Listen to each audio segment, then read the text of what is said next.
Buenas tardes. Estaba yo cantando porque estoy contenta, porque no me duele nada. Os voy a contar. Esta tarde Teresa Leiva nos acompaña y bueno, no podría describirla de otra forma sino diciendo que es una lectora empedernida, una viajera incansable, una mujer muy inquieta, con infinidad de temas distintos. Tuve la oportunidad de estar hablando con ella el otro día, una hora y pico. Y aparte de todo esto, pues por lo que está aquí es porque es médico, es anestesióloga y especialista en el dolor. Teresa, buenas tardes. Buenas tardes, María. Bueno, te graduaste en el año 90, ¿no?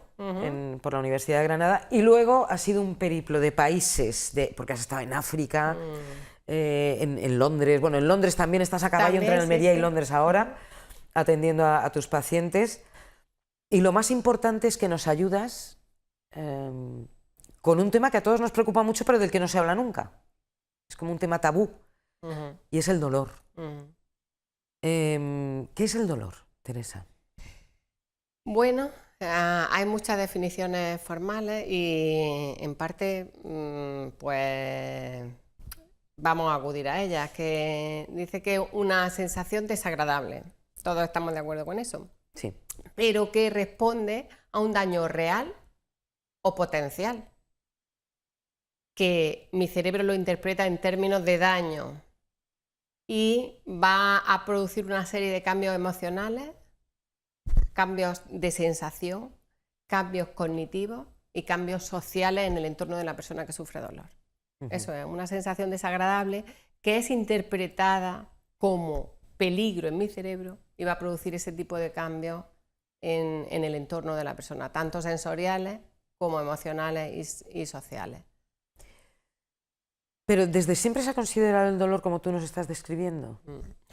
El dolor hasta que yo terminé la carrera, en el año 90, yo aprendí el dolor como una llegada de una sensación desagradable del cuerpo a la cabeza que te hacía darte cuenta que algo estaba pasando malo en tu cuerpo. Tenemos un vídeo, si queréis, Edu, si nos lo quieres poner, porque sobre ese vídeo la doctora Leiva nos puede ir comentando. Bueno, esto es una foto, que es lo que estabas hablando del receptor cognitivo y todo este tipo de cosas, y ahora nos pondrán el vídeo del que queremos hablar. ¿Tú crees que el dolor...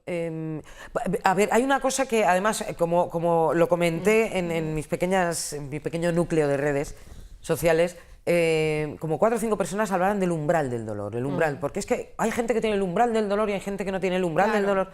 ¿Qué es el umbral del dolor?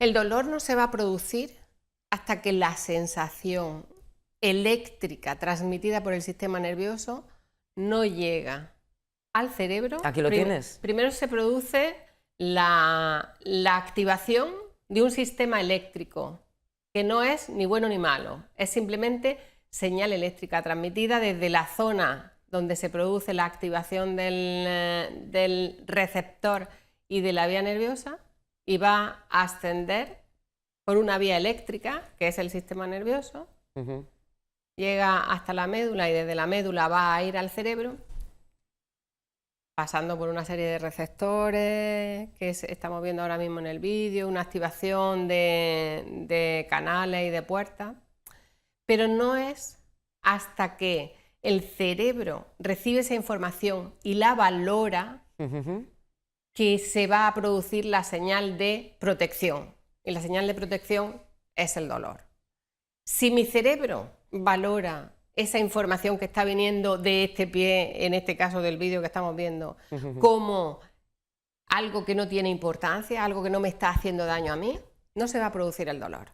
Un ejemplo, estoy en un safari, en una mesa, cenando con George Clooney al lado, y de pronto noto que algo ocurre en mi pie, como si me hubieran dado un pequeño pisotoncito de señal de George Clooney que lo tengo al lado, o podría ser también una serpiente o un insecto que me ha picado en esa zona. No será hasta que no levante esa manta y yo me cerciore de lo que me ha producido la lesión, que se va a producir o una sensación muy agradable porque George Clooney me está tirando una los tejos, patadita, o que realmente estoy en peligro y ha habido un insecto que me ha atacado. Entonces, solo la valoración mental es la que va. Y esa producción de neurotransmisores que están en función de mis creencias, de mis conocimientos, de cómo valoro esa señal en términos de que pone en riesgo mi actividad física, eso es lo que va a determinar si yo tengo dolor o no, si yo tengo protección o no sobre esa zona. Y eso es el umbral del dolor, nada más que eso. Donde yo tengo mi nivel de decir estoy en peligro. ¿Y unas personas lo tienen más alto y otras más bajo? Efectivamente, hay gente que vive constantemente en peligro.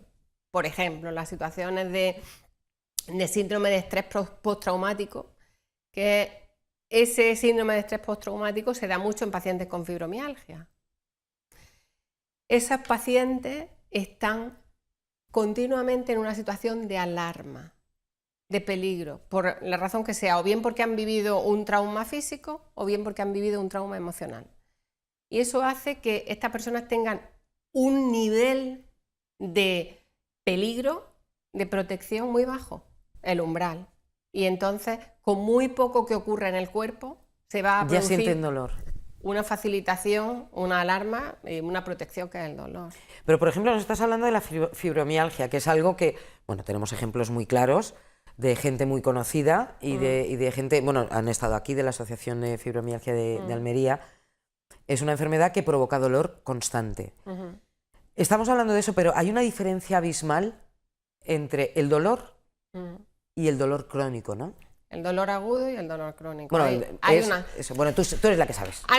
Hay una diferencia importante. Lo primero, el dolor es un sistema de protección y es fundamental que lo tengamos. Si no tuviésemos el sistema de protección, que es el dolor, pues moriríamos, pues porque no nos daríamos cuenta que nos estamos quemando la mano. Claro, por eso los bebés lloran desde que nacen, ¿no? Cuando tienen hambre sienten una punzada que no es dolor. Pero puede ser interpretada de forma parecida. Claro, entonces piden comer. Esa es una defensa, ¿no? Sí. Es un mecanismo de supervivencia.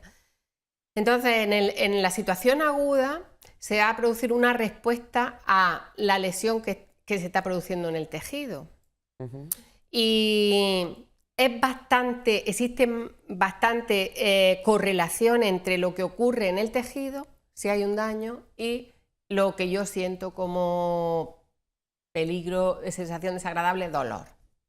Sin embargo, en el dolor crónico, lo que ha ocurrido es que el sistema está con un umbral muy bajo, porque el que tiene que hacer la valoración de la señal del cuerpo tiene el umbral tirado por el suelo, porque considera que algo malo está ocurriendo en mi espalda, me duele mucho la espalda, Mari, esto no puede ser nada más que pues una hernia, me voy a tener que operar, o a dónde voy a llegar si yo ahora tengo... O sea que psicológicamente interviene muchísimo. Existe el hecho, mis pensamientos intervienen muchísimo en el umbral del dolor. Por eso una de las vías de tratamiento es mejorar esa valoración de constante peligro que yo tengo con respecto a mi cuerpo. O sea que puede ser también un estado de ánimo. Quiero decir, el dolor, no que sea un estado, sino que interviene también, puede intervenir el estado de ánimo. El dolor genera un estado de ánimo y un estado de ánimo alterado va a producir dolor también. Fíjate que hablamos de hablar de la apatía. Fíjate.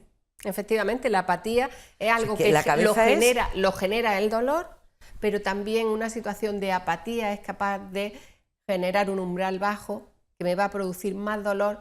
Cuando yo estoy al lado de George Clooney, como no tengo motivación, cuando noto eso en el pie, lo único que digo es ¡ay, un bicho! Solo se me puede ocurrir que ha habido un bicho el que me ha picado. Perdona, no con la vergüenza de toda la mesa que se te quede mirando porque te ha pegado una patadita. Pues, da igual, pero cuando yo estoy en peligro, vamos, la mesa salta, me da igual quién haya, e incluso George Clooney porque, bueno, tengo apatía, ¿no?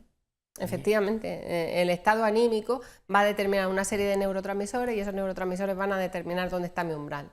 ¿Cómo tratas tú el dolor, Teresa? Cuéntanos, porque bueno, Teresa tiene su clínica en Almería, lo tenemos que decir. ¿Cómo lo tratas? Bueno, pues yo intento involucrar a los distintos elementos que hay en la producción del dolor.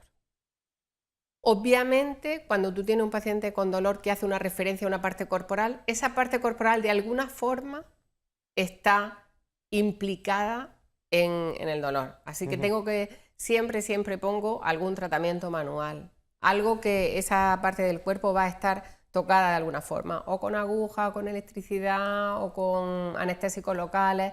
Bueno, pues un poco ahí ejerzo mi rol de anestesiólogo al uso, ¿no? Como yo aprendí a utilizar la anestesia en el tratamiento del dolor. Pero también ahí entra pues lo que después mi formación como acupuntora, y para el problema superior en el que estamos actuando con el umbral, ahí trabajo con técnicas de mindfulness y de meditación para conseguir que el sistema se calme. Que bueno, dependiendo de los pacientes, ahí te vas a encontrar con una roca o con gente que es bastante proclive. Ya las ablandarás tú, esas rocas, Claro, ¿no? efectivamente. Poquito a poco. Utiliza otras técnicas para hacer que la persona se dé cuenta que un sistema que tiene alarma siempre va a sentir dolor. Una persona que está en una continua situación de amenaza va a resolver con dolor. Entonces utilizo técnicas de meditación y las técnicas de estimulación con aguja. Yo he de decir que bueno, estuve el otro día en la clínica de la doctora Leiva. Es una maravilla, porque en cada habitación que entras, en cada despacho que entras, es como un mundo. Es un olor maravilloso. Ya de entrada es que llegas y puede que la cosa duela menos, ¿no? Solo por el entorno, que es que nos lo decía también María José Padilla, nuestra entrenadora emocional, que el entorno hace mucho, que busquemos un rinconcito nuestro, con nuestro incienso, nuestra plantita, que nos guste, que estemos a gusto. Bueno, pues en casa de la doctora Leiva es como si estuvierais en vuestro rinconcito. Teresa, yo quiero que vuelvas a la mesa camilla a contarnos más cosas, porque es un sinfín. Se me ocurren tantas preguntas y bueno, ya veremos lo que pasa después. Acordaros, la mesa camilla tv@gmail.com, nos mandáis vuestras preguntas, pero sé que van a llover. Sé que van a llover porque sé que hay muchos problemas y mucha gente con dolor crónico, como tú has dicho. Entonces, es cierto, y si se puede solucionar, se puede paliar, no solucionar, pero entre paliar. El 20 y el 25% de la población española tiene dolor crónico. Entre el 20 y el 25%. Y el 15.000, en la infografía que sacaron el año pasado en el Día Mundial del Dolor, Sí. 15.000 millones de euros se gastan cada año en tratamiento del dolor. 15.000 millones, que es el 2,8% del Producto Interior Bruto. Impresionante, ¿no? Bueno, pues aparte de que es impresionante, terminamos con nuestra flora intestinal, porque todos son antibióticos, todos son medicamentos, y hay otras formas, y hay otras manos que te pueden ayudar a paliar el dolor, si no a quitarlo definitivamente, nunca se sabe. Teresa, te esperamos otro programa, ¿eh? Tienes que venir a seguir informándonos y a seguir diciéndonos, porque esto de 15.000 millones al año en tratamientos para el dolor, si se puede hacer de otra forma y más sana, pues mejor que mejor, ¿no? Sí. Pues nos lo tienes que contar todo. Muchas gracias, María. Muchas gracias a ti, Teresa. Sí. Nosotros nos vamos hasta la semana que viene y bueno, pues ya os contaré la semana que viene quién va a venir y de qué vamos a hablar. Sed buenos, pasároslo muy bien y sobre todo, oye, alimentaros bien, ya sabéis, mucha fruta. Chao.